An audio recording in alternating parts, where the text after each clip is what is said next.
जय गुरुदेव, जय जिनेंद्र। कैसे हैं आप सब? आरज़ू ख्वाहिश में आप सभी का स्वागत है।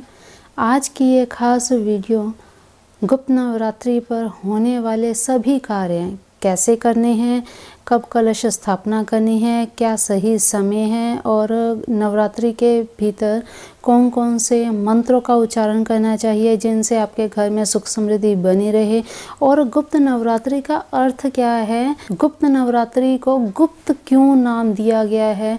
इस वीडियो के माध्यम से आपको यह सारी जानकारियाँ मिलेंगी, तो वीडियो के एंड तक बने रहिएगा। सबसे पहले तो हम ये जान लेते हैं कि पूरे साल में 4 नवरात्रि मनाई जाती हैं। 4 नवरात्रि आती हैं, मनाई जाती हैं। विशेष रूप से 2 नवरात्रि, चैत और शारदीय नवरात्रि, ठीक है, जो कि विशेषकर सभी गृहस्थ आश्रम के लोग मनाते हैं। और बाकी जो 2 नवरात्रि आती हैं गुप्त नवरात्रि, जिनको नाम दिया गया है माघ की और आषाढ़ की, इन गुप्त नवरात्रि के बारे में ज़्यादातर लोग नहीं जानते हैं। 100% में से 70% लोग तो जानते ही नहीं हैं कि गुप्त नवरात्रि भी होती हैं, ठीक है। ये इसलिए नहीं जानते क्योंकि गुप्त नवरात्रि में विशेषकर साधु और तांत्रिक लोग पूजन करते हैं गुप्त रूप से, माँ भगवती की पूजा करते हैं गुप्त रूप से अपनी साधनाओं को सिद्ध करने के लिए। इसीलिए गृहस्थ आश्रम में रहने वाले सभी पारिवारिक लोग गुप्त नवरात्रि को कम मनाते हैं। शारदीय और चैत्र की नवरात्रि विशेष रूप से गृहस्थ आश्रम लोगों के लिए ही मान्य है। तो चलिए एक चीज़ और बता दूं यहाँ पे कि जो ब्राह्मण हैं और पंडित लोग जो होते हैं वो भी गुप्त नवरात्रि को विशेष रूप से मनाते हैं, ठीक है। अब यहाँ पर गुप्त नवरात्रि का विशेष क्या महत्व है, ये चीज़ आपको मैंने बता दी है। तो आगे अब चलिए जान लेते हैं। देखिए, गृहस्थ आश्रम में गुप्त नवरात्रि में पूजन करना चाहिए गुप्त रूप से, क्योंकि चैत की नवरात्रि और शारदीय नवरात्रि जो है वो पूरे वर्ल्ड में पता, पूरे भारतवासियों को पता होती है कि हाँ अब ये नवरात्रि आ रही है और पूरे देश भर में ये नवरात्रि मनाई जाती है। लेकिन गुप्त नवरात्रि में कौन पूजन कर रहा है, कौन नहीं कर रहा, ये कोई नहीं जानता, ठीक है। इसीलिए इसे गुप्त नाम दिया गया है। तो इसमें हमें जो पूजन करना है, कैसे करना है और कब करना है, ये सारी चीज़ें अब आगे आपको सिलसिलेवार बता रही हूँ। देखिए, 12 तारीख से नवरात्रि आरंभ हो रही है। प्रथमा लग जाएगी 11 तारीख की ही रात्रि को, ठीक है। तो 12 तारीख की सुबह सूर्य उदय से 1 घंटे के भीतर आपने कलश स्थापना करनी है। कलश स्थापना का सही समय है चर के चौघड़िया में 7:12 से लेकर 8:06 तक। इस समय में शुक्र की हो रहा है और इसी समय में अगर आप कलश स्थापना करना चाहते हैं तो आप इस समय में कर लीजिए। अगर इस समय में आप नहीं कर पा रहे हैं तो अभिजीत मुहूर्त में कर सकते हैं। अभिजीत मुहूर्त का समय है दोपहर के 12:19 से लेकर 1:03 तक, ठीक है। तो आप इस समय में कलश स्थापना कर सकते हैं और कलश स्थापना आपने ठीक वैसे ही करनी है जैसे हम चैत और शारदीय नवरात्रि में करते हैं, ठीक है। अगर आप करना चाहें तो, अगर नहीं करना चाहें तो ज़रूरी नहीं है कि कलश स्थापना करनी ही है। आप बिना कलश स्थापना किए भी पूरे 9 दिन पूजा अर्चना कर सकते हैं। मंत्र जाप कीजिए ज़्यादा से ज़्यादा। गुप्त नवरात्रि की एक खास बात यहाँ पे बता दूँ कि जो हम शारदीय और चैत के नवरात्रि में माँ भगवती के 9 रूपों की पूजा करते हैं, यहाँ इस नवरात्रि में 9 देवियों की पूजा की जाती है। लेकिन किन किन देवियों की पूजा की जाती है? माँ कालिके, तारा देवी, त्रिपुर सुंदरी, भुवनेश्वरी, माँ चित्रमस्ता, त्रिपुर भैरवी, माँ धूम्रवती, माता बगलामुखी, मातंगी और माँ कमला देवी। इन देवियों का पूजन होता है। ज़्यादातर तांत्रिक लोग, साधुजन जो भी हैं पूजन करते हैं अपनी साधनाओं को सिद्ध करने के लिए। इसीलिए इन देवियों का पूजन किया जाता है।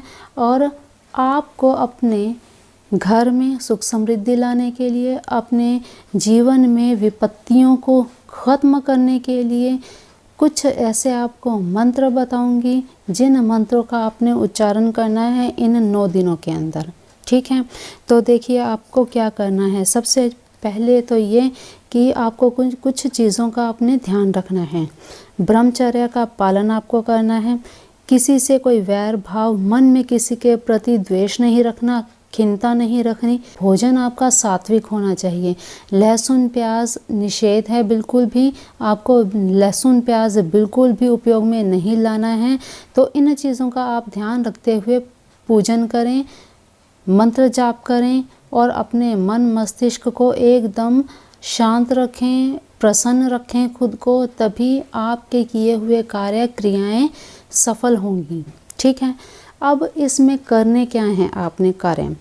सबसे पहले अगर आप कलश स्थापना करना चाहते हैं तो करें, अथवा नहीं करना चाहते तो डेली रूटीन में जिस तरह से आप अपना पूजन अर्चन करते हैं वैसे ही पूजा अर्चना कीजिए। माँ भगवती की पंचोपचार विधि से पूजन करने के बाद में नित्य प्रति रोज़ 9 दिन तक दुर्गा सप्तशती का पाठ करें। पूरा पाठ आप ना कर सकें तो पूरे 9 दिन में एक पाठ पूरा कर लीजिए। अगर आप इतना भी नहीं कर सकते तो रोज़ाना सिद्ध कुंजिका स्तोत्र और क्षमा प्रार्थना, देवी कवच, अर्गला स्तोत्र, सप्तश्लोकी दुर्गा पाठ, माँ दुर्गा के 32 नाम और एक माला ओम ऐं ह्रीं क्लीं चामुंडाय विच्चे, ये मंत्र माँ भगवती का दुर्गा सप्तशती से ही लिया गया सिद्ध मंत्र है। इस मंत्र को आप ज़रूर कीजिए, आपकी सभी मनोकामनाएं पूरी होंगी। और ये जो सारे आपको पाठ और ये जो भी स्तोत्र आपको बताए हैं, ये अगर आप इन 9 दिनों के अंदर करते हैं, आपके घर से नकारात्मकता तो जाएगी ही, समाप्त होगी ही, साथ ही साथ आपके घर से कलह क्लेश मिट कर आपके घर में सुख समृद्धि आएगी। चलिए, 2 ऐसे मंत्र आपको बताने जा रही हूँ जिनके करने से आपके घर में हर प्रकार की विघ्न बाधाएं खत्म होंगी। प्रॉपर्टी वाहन का सुख आपको मिलेगा, संतान को आपके सुख मिलेगा। ये जो मंत्र आपको बताने जा रही हूँ ये माँ दुर्गा सप्तशती से ही लिया गया है। देखिए, कोई भी दुश्मन आपको अगर परेशान कर रहा है, रुद्राक्ष की माला से इस मंत्र को करना है। नवरात्रि के अंदर आपने 1000 माला जाप करके इस मंत्र को सिद्ध कर लेना है। ठीक है, और जब भी आपको लगे कि हाँ संकट का आभास हो रहा है, तब इस मंत्र को 10 बार रोज़ कर लें। 10 बार मतलब 10 माला। ठीक है, ये मंत्र है इस तरह से लिखित रूप में आपको दिया है। इस मंत्र को आप रोज़ करें। इस मंत्र के करने के बाद अगर आपको लग रहा है कि कोई दुश्मन आपको इतना परेशान कर रहा है कि आपका पीछा ही नहीं छोड़ रहा, उस समय आपने क्या करना है, मंत्र आपका नवरात्रि में सिद्ध हो चुका है, 1000 बार आपने कर लिया। करने के बाद में ये मंत्र सिद्ध हो गया।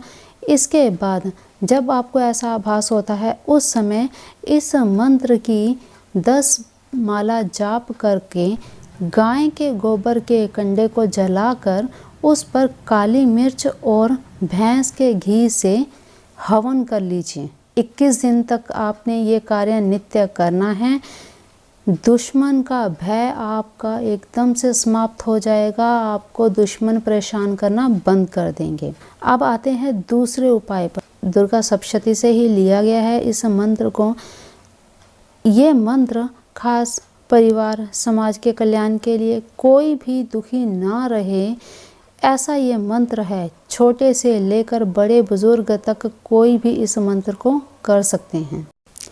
देखिए, लिखित रूप में स्क्रीन पर मंत्र दिया गया है। सर्व मंगल मांगल्ये शिवे सर्वार्थ साधिके शरण्ये त्र्यंबके गौरी नारायणी नमोस्तुते। ये सिद्ध मंत्र दुर्गा सप्तशती से लिया गया है। नवरात्रि से शुरू करके इस मंत्र की 1 माला जाप आपने नित्य रूप से करना है। देखिए, घर से आप निकलते हैं, घर से निकलते हुए पीछे से किसी ने छींक मार दी या किसी बिल्ली ने आपका रास्ता काट दिया, उस समय आप घबराएं नहीं, परेशान ना हो। इस मंत्र को सिर्फ 5 बार आपने बोलना है मन ही मन और अपने कार्य पर निकल जाना है। बस आपका कार्य सफल होगा ही होगा। इतना पावरफुल, बहुत ही अद्भुत सिद्ध मंत्र है। निश्चय के साथ, पूरे विश्वास के साथ अगर आप ये करेंगे तो आपको ज़रूर ये फल देगा ही देगा। देखिए, गुप्त नवरात्रि में व्रत का इतना विधान नहीं है। ज़्यादा से ज़्यादा मंत्र जाप करना चाहिए, मंत्रों को सिद्ध करना चाहिए गुप्त रूप से। व्रत करना इतना महत्वपूर्ण नहीं है। हाँ, यहाँ पे एक चीज़ का ध्यान दीजिए, अगर इन नवरात्रि में कोई व्रत करते भी हैं तो वो कर सकते हैं, लेकिन बहुत आवश्यक नहीं है। ज़्यादा से ज़्यादा एक ही बात पर ध्यान दिया जाता है इन नवरात्रि में कि ज़्यादा से ज़्यादा जाप किया जाए, मंत्र जाप किया जाए, जिनसे मंत्र सिद्ध हो जाते हैं। और सिद्ध होने के बाद जब भी आपको कोई भी विपत्ति आती है, किसी भी समय में जिस तरह का आप मंत्र कर रहे हैं, वो उस समय में आप उसका एक भी माला जाप करेंगे तो वो मंत्र आपके कार्य में आपको सफलता दिलाएगा।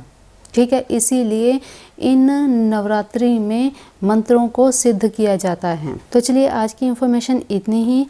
जो भी आपको जानकारी दी गई है, सावधानी आपको बताई गई हैं, उनका ध्यान रखते हुए पूजन कीजिए। पूरे भक्ति भाव के साथ आपकी हर मनोकामनाएं पूर्ण होंगी। इसी विश्वास के साथ अपना ध्यान रखिए, मस्त रहिए, स्वस्थ रहिए। चैनल पर नए हैं तो चैनल को सब्सक्राइब ज़रूर कर लीजिए ताकि इसी तरह की इन्फॉर्मेटिव वीडियोस आपको आगे भी मिलती रहें। तो माघ मास की नवरात्रि की आप सभी को बहुत बहुत शुभकामनाएं। जय गुरुदेव, जय जिनेंद्र।